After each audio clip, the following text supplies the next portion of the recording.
Hi అండి. Welcome back to our channel ఇట్లు మీ ఐశ్వర్య. ఎలా ఉన్నారండి? అందరూ బాగున్నారా? మేము చాలా బాగున్నాము. మార్నింగ్ లేచిన వెంటనే మొక్కల దగ్గరకొచ్చి చూసాననమాట. ఈ మొక్కలకి మొగ్గలున్నాయి. సో, అవి విడిచినియి పువ్వులు. భలేగా స్మెల్లొస్తున్నాయి. భలే అనిపిస్తుందనమాట ఈ మొక్కలను చూసుకుంటుంటే. ఇంకా నిన్న మొక్కలు వేసేసాను గదా! కుండీలో ఉన్న మట్టంతా ఫ్లోర్ మీద ఏసేసి మళ్ళీ కుండీల్లో ఫిల్ చేశాననమాట. సో, ఫ్లోర్ అంతా బాల్కనీ అంతా మట్టితో నిండిపోయింది. ఇంక నేను క్లీన్ చేయలేదు కావాలనే. ఎందుకంటే తడిగా ఉన్నప్పుడు క్లీన్ చేయడానికి ఎక్కువ వాటర్ పట్టేస్తది. మొత్తం ఆరిపోయిన తర్వాత ఫస్ట్ ఒకసారి చీపురుతో తుడిచేసి అప్పుడు క్లీన్ చేద్దామని అయితే అలానే వదిలేసాను. సో, ఇవాళ క్లీన్ చేయాలి. ఇంకా పిల్లల కోసం మిల్క్ పెట్టాను. ఇంకా ఇద్దరు లేవలేదు. వీళ్ళిద్దరికీ 3 డేస్ హాలిడేస్ అనమాట. Saturday, Sunday, Monday 3 days holidays ఉన్నాయి. టైం అయితే 8 అవుతుంది. ఇంకా లేవలేదు. ఇంకా హాలిడే కాబట్టి నేను కూడా లేపలేదనమాట. ఇంకా స్కూల్ ఉంటే ఎలాగో ఎర్లీగా లేస్తారు కదా! సో, హాలిడేస్ అని నేను ఇంకా లేపలేదు. ఇంకా చట్నీ చేస్తున్నాను. పల్లీ చట్నీ చేసేస్తున్నాను. ఇంకా దోసల పిండి అయితే నిన్న చేసుకొని పెట్టుకున్నాను కదా ఫ్రిడ్జ్‌లోని. ఇవాళ బ్రేక్‌ఫాస్ట్ దోసలేస్తాననమాట.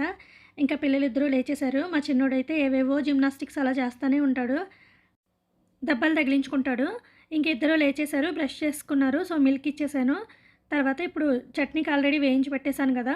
ఇంకా మిక్సీ జార్‌లో వేసేసాననమాట. కొంచెం గట్టిగా చేసేసాను. సో, అందుకే మిక్సీ జార్‌లోంచి గిన్నెలోకి అస్సలు రావట్లేదు వంపుతున్నా కూడా.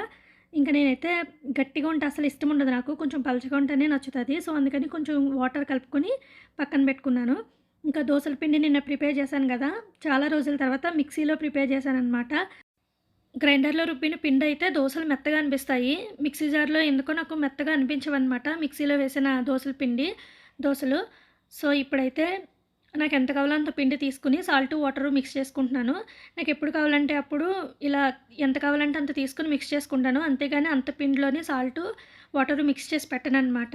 సో, ఎప్పుడు కావాలంటే అప్పుడు కొంచెం కొంచెం తీసుకొని ఇలా మిక్స్ చేసుకుంటాను. ఇంకా పిల్లలిద్దరికి ఆకలేస్తుందన్నారు. సో, అందుకని ఇంకా ప్లెయిన్ దోసలు వేసేస్తున్నాను. ఆల్రెడీ చట్నీ ప్రిపేర్ చేసి పెట్టేసాను కదా పక్కనే. ఆనియన్ దోస వేద్దామనుకున్నాను. కాకపోతే ఇంకా ఆకలేస్తుందన్నారని ఆనియన్స్ అవి కట్ చేసేయడానికి టైం పడతదనేసి ఇంకా ప్లెయిన్ దోసలేసేస్తున్నాను. ఇంక ఇద్దరికి ఒకేసారి ఆకలేసేస్తుందనమాట. మా చిన్నోడికేమో ఇలాంటి టైంలో నేను తినిపించాలి. నార్మల్‌గా అయితే తింటాడు ఒక్కొక్కసారి.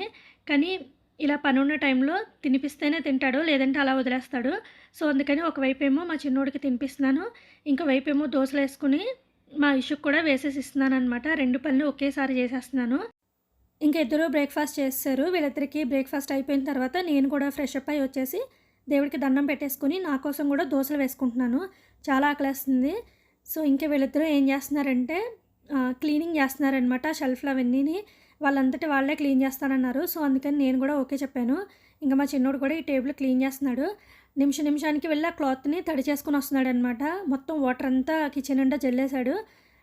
సో, ఇంక అలా కాదని చెప్పేసి క్లాత్‌ని గట్టిగా పిండేసి ఇచ్చాను. సో, ఇంక దాంతో అలా క్లీన్ చేస్తున్నాడు. ఇంకా మా ఇషు అయితే టీవీ కిందున్న షెల్ఫ్ అంతా నీట్‌గా క్లీన్ చేసి అక్కడ ఉన్నవి ఎక్కడ వేటి ప్లేస్‌లో అవి పెట్టేసి సర్దేసింది. ఇంకా ఇప్పుడొచ్చేసి ఈ ట్రోఫీస్ ఉన్నాయి కదా! ఈ షెల్ఫ్‌లు క్లీన్ చేస్తున్నారు. ఐషు ఏమో ట్రోఫీలన్నీ కిందన పెట్టేసి షెల్ఫ్‌లు క్లీన్ చేస్తుంది. మా చిన్నోడేమో ట్రోఫీలు క్లీన్ చేస్తున్నాడు. ఇంక ఇదేమంటే ఒక ట్రోఫీది కింద ఇది ఊడిపోయిందనమాట. ఊడిపోయి కింద పడిపోయింది. సో, అలా పగిలిపోయింది. ఇది గ్లాసు. కట్ అవుతదేమోనని భయం. అది టచ్ చేయొద్దంటే అది డైమండ్ అని నాకు చూపిస్తున్నాడు. సో, అది డైమండ్ షేప్‌లో ఉంది కదా! అందుకనే డైమండ్ అని నాకు తెచ్చి చూపిస్తున్నాడు. కానీ అది షార్ప్‌గా ఉంటదనమాట. సో, దాన్నయితే ఫస్ట్ పైన పెట్టేయమని చెప్పాను. ఇంకా మా ఐషు అయితే మంచి ఇంట్రెస్ట్‌గా క్లీన్ చేసేస్తుంది. ఎందుకు క్లీన్ చేస్తుందో దీనికి రీజన్ నేను ముందు వ్లాగ్స్‌లో చెప్తాననమాట. ఇవన్నీ ఎందుకు క్లీన్ చేస్తుందో. మా హస్బెండ్ థర్స్‌డే ఎర్లీ మార్నింగే వెళ్లారు ఊరికి. మళ్ళీ ట్యూస్‌డే వస్తారు. సో, ఆయన ఇంటి దగ్గర లేకుండా పిల్లలిద్దరిని ఎలా మేనేజ్ చేసుకుంటున్నాను. నాకు భయం వేయదా ఒక్కదాన్నే ఉండడానికని మీకు డౌట్ రావచ్చు. భయమేమి ఉండదండి ఇక్కడ. ఇంకా పిల్లలిద్దరిని అంటే వాళ్ళిద్దరికీ స్కూల్ ఉంటే గనక వాళ్ళని డ్రాప్ చేయడానికి, పిక్ చేసుకోవడానికి కిందకి వెళ్తాను. అది నార్మల్ డేస్‌లో కూడా నేను చేసే పనే. ఇంకా ఆయన ఊరెళ్ళే ముందరే ఇంట్లోకి కావాల్సినవన్నీ తెచ్చేసి పెడతారనమాట. అంటే గ్రోసరీస్ అవన్నీ ఎలాగో ఉంటాయి. పిల్లలకి స్నాక్స్ అలాంటివన్నీ కూడా తెచ్చేసి పెట్టేస్తారు. ఫ్రూట్స్ కటని.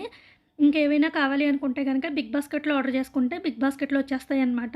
బయటికెళ్ళి తెచ్చుకోవాల్సిన అవసరం ఏమి ఉండదు. ఇంకా వాళ్ళ డాడీ ఇంటి దగ్గర లేకపోతే పిల్లలిద్దరూ కూడా కొంచెం విసిగిస్తారు గానీ, చాలా మట్టుకి మాట వింటారనమాట. ఇద్దరు క్వైట్‌గానే ఉంటారు. ఇంకా అలా మేనేజ్ చేసుకుంటాను. నాకింక అలా అలవాటైపోయింది. ఇంకా భయం వేయదా అంటే, అసలిక్కడేం భయం ఉండదండి. ఎందుకంటే మన ఫ్లాట్‌కి ఎవరైనా రావాలంటే మనం గేట్ ఎంట్రీ అప్రూవల్ ఇవ్వాలి. అప్రూవల్ ఇవ్వకపోతే గనక ఎవరిని అలౌ చేయరు లోపలికి. సో, ఇక్కడేం భయం అనిపిచ్చదు నాకు. అందుకే మేము అపార్ట్‌మెంటే ప్రిఫర్ చేస్తాము. సో, అపార్ట్‌మెంటే మాకు సెక్యూర్‌గా ఉన్నట్టు అనిపిస్తదనమాట. మా మ్యారేజ్ అయిన కొత్తలో అయితే మేము ఇండివిడ్యువల్ హౌస్ కిందన ఉండేవాళ్ళము. ఓనర్స్ పైన ఉండేవాళ్ళు. చాలా భయమేసేదనమాట. అందులోని మ్యారేజ్ అయిన కొత్తలో నేను హైదరాబాద్ ఫస్ట్ టైమ్ వెళ్ళను. ఇంకా మా హస్బెండ్ మార్నింగ్ ఆఫీస్‌కెళ్ళేటప్పుడు డోర్ ఓపెన్ చేసేదాన్ని. ఈవినింగ్ మళ్ళీ వచ్చిన తర్వాత మళ్ళీ డోర్ ఓపెన్ చేసేదాన్ననమాట. మిగిలిన టైం అంతా డోర్ క్లోజ్ చేసుకొని ఇంట్లోనే కూర్చొని ఉండేదాన్ని. ఇండివిడ్యువల్ హౌస్ అయితే కొంచెం భయమేస్తది ఇప్పటికి కూడా నాకు. సో, అందుకనే మేమెప్పుడు ఇండివిడ్యువల్ హౌస్ జోలికి వెళ్ళము. అపార్ట్‌మెంట్‌లోనే తీసుకుంటాం ఎప్పుడు కూడా. ఇంకా ఆఫ్టర్‌నూన్ కర్రీ అయితే బీరకాయ కర్రీ చేశాను. మా చిన్నోడికైతే భోజనం తినిపిచ్చేసాను. ఏ కర్రీ చేసినా గానీ ఏదో ఒకటి చెప్పి తినిపిచ్చేస్తే తింటాడు పాపం. మా ఇష్యూ అయితే బీరకాయ కర్రీ చేశానని ఇవాళ భోజనం చేయడం మానేసింది. ఇంకా మా చిన్నోడికి భోజనం తినిపిచ్చేసిన తర్వాత ఫస్ట్ అయితే బాల్కనీ చీపురు కట్టతో మంచిగా క్లీన్ చేసేసుకున్నాననమాట. చాలా మట్టొచ్చింది. సో, క్లీన్ చేసుకున్న తర్వాత అప్పుడు వాటర్ పెట్టి నీట్‌గా క్లీన్ చేసేసాను. రెడ్ లైజాల్ ఉంటది కదా! అది వేసేసి బాల్కనీ అంతా నీట్‌గా క్లీన్ చేసేసుకున్నాను. తర్వాత పెద్ద కుండీలున్నాయి కదా! అవేమో కింద పెట్టాననమాట. చిన్న కుండీలు 4 పైన పెట్టాను. ఇంకా తులసి మొక్క ఉంది గదా! చిన్న కుండీలో వేసుకున్నాను. చిన్న మొక్కే ఉందది. సో, దాన్నయితే స్టూల్ వేసి, స్టూల్ మీద పేపర్ వేసేసి దాని మీద పెట్టుకున్నాననమాట కుండీని. ఇంకా మామిడికాయలు ముగ్గించాను గదా! అది ఓపెన్ చేసి చూశాను. ఒక మామిడికాయ అయితే భలేగా ముగ్గింది. 2 మామిడికాయలయితే పాడైపోయినియనమాట. సో, పాడైపోయిన మామిడికాయలు తీసేసి డస్ట్‌బిన్‌లో పడేశాను. స్మెల్ వచ్చేస్తాయని చెప్పేసి. ఇంకా మంచిగా ముగ్గిన మామిడికాయ అయితే తీసి బయట పెట్టాననమాట. ఇంకో 2 మామిడికాయలున్నాయి. అవి కొంచెం గట్టిగా ఉన్నాయి. సో, మళ్ళీ యాజ్ ఇట్ ఈజ్ అలాగే ప్యాక్ చేసి పెట్టేశాను. ఆఫ్టర్‌నూన్ పనంతా అయిపోయిన తర్వాత కాసేపు పడుకుందామని అలా పడుకున్నాననమాట. బేసిక్‌గా నేను ఆఫ్టర్‌నూన్ టైమ్స్ పడుకోను. ఎందుకంటే ఐషు 4కి, 4:30కి మధ్యలో వస్తది కాబట్టి మళ్ళీ పిక్ చేసుకోవడానికి వెళ్ళాలని పడుకోను. ఈరోజు నేను పడుకుంటే మా చిన్నోడు ప్రతి ఒక్క నిమిషానికి లెగ్గొట్టేవాడనమాట. లెగ్గొట్టి 5:30 అయిపోయిందా అని అడిగేవాడు. ఇంక నాకు నిద్ర పట్టక బయటకొచ్చేసాననమాట. బయటకొచ్చేస్తే ఒళ్ళో కూర్చొని వేషాలేస్తన్నాడు. ఇంకా ఈ చిప్స్ ప్యాకెట్ చూసారా? ఒకప్పుడు తినేదాన్ని. ఇప్పుడైతే మొత్తం మానేశాననమాట చిప్స్ తినడం. కానీ ఇవి నా ఫేవరెట్. యెల్లో కలర్‌లో ఉంటాయి గదా! లేస్ ప్యాకెట్ అదనమాట. నైట్‌కేమో పల్లీ చట్నీ చేస్తున్నాను. ఎలాగో వేయించిన పల్లీలున్నాయి గదా! అవేసేసి పచ్చిమిరపకాయ వేసేసి, సాల్ట్ వేసేసి చేసేస్తున్నాననమాట. ఎందుకంటే దోసల్లోకి. ఐషు గూడా దోసలే తింటానన్నది. సో, అందుకని ఐషుకైతే ఖచ్చితంగా చట్నీ ఉండాలి. ఇంకా చట్నీ చేసిన తర్వాత తాలింపు కూడా వేశాననమాట. తాలింపు వేస్తే ఫ్లేవర్ బావుంటుంది. సో, అందుకనే ఇంకా తాలింపు వేసేసి మళ్ళీ అదే ప్యాన్‌లో వామన్నం కూడా చేసేసాను. ఎందుకంటే మా చిన్నోడు వామన్నం అడిగాడనమాట. ఇవాళ వామన్నం తింటానన్నాడు. మా చిన్నోడి ఫేవరెట్ వామన్నం. రోజుకి ఎన్ని సార్లు పెట్టినా కూడా తింటాడు. నాకు, మా చిన్నోడికి, మా హస్బెండ్‌కి. మా ముగ్గురికి ఫేవరెట్ అనమాట. ఐషు అయితే అస్సలు తినదు. ఇంకా మా చిన్నోడి కోసం వామన్నం ప్రిపేర్ చేసేసాను. ఇంకా ఐషు కోసమేమో దోసలు వేశాను. దోసల్లోకి ఆనియన్స్ కట్ చేశాననమాట. అసలు యాక్చువల్‌గా మార్నింగే ఆనియన్ దోస వేద్దామనుకున్నాను. ఇంక పిల్లలకి ఆకలేసేస్తుందన్నారని లేట్ అవుతదని చెప్పేసి నార్మల్ దోసలు వేసేసాను. ప్లెయిన్ దోసలు. సో, ఇప్పుడైతే ఇంకా ఆనియన్స్ కట్ చేసి మంచిగా ఆనియన్ దోస వేశాననమాట. ఇంకా ఈ క్యాస్ట్ ఐరన్ ప్యాన్‌లో అయితే దోసలు భలేగా వస్తున్నాయి. ఫస్ట్ అయితే మనం ఆనియన్‌తో మంచిగా రబ్ చేసుకుంటే దోసలు చాలా ఈజీగా తీసేసుకోవడానికి అవుతుందనమాట.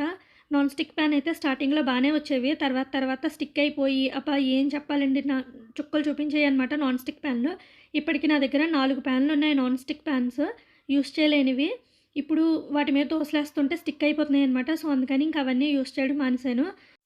ఇంకా ఫైనల్‌గా క్యాస్ట్ ఐరన్ పాన్ తీసుకున్నాను. ఇదైతే స్టిక్ అవ్వకుండా మంచిగా వస్తున్నాయి దోసలు.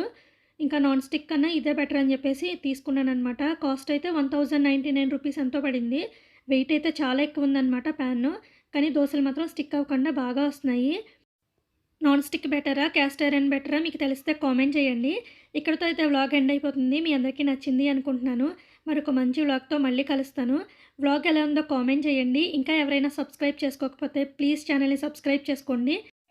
ఇక్కడి నుంచి లాంగ్ వీడియో ఆఫ్టర్‌నూన్ 2:00 వస్తదనమాట మన ఛానల్‌లో. ప్లీజ్ వాచ్ చేయండి. అంతేకాదు వ్లాగ్ ఎలా ఉందో కామెంట్ కూడా చేయండి.